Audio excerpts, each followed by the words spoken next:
Ya, keberatan ane maprah Yehowa. Malak nunham tam phung song jiri tang lang phung tam run. An hai tu ai ke nam yuk beh mam bức hai ta klơ tut pre. Tam moh kon pang Yesu Christ. Tam ngap jel ta bức pro heng wai. An tam nui nam hai ke nam pro wai. Nam pro akram. Kup ke nam pro Yesu ho an chi.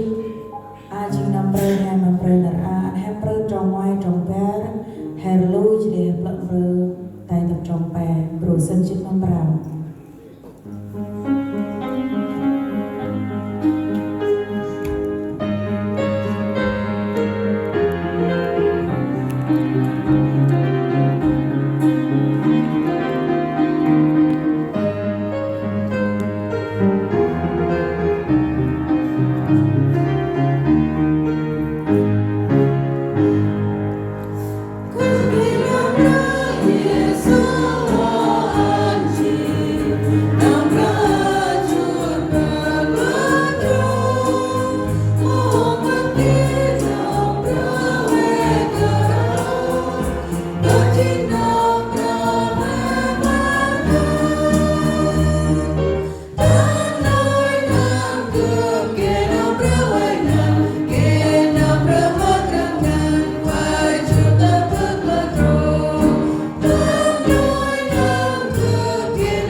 Con chinh chrat ang nào trek mah prahdu ciri jing rup tingan ma prahdu nam pangsuk nau prah pangkai maka lek ngoi de chi pang kloh nau tei pangku pah pema nam tut prei ta kala a jing nau pra hem ra pra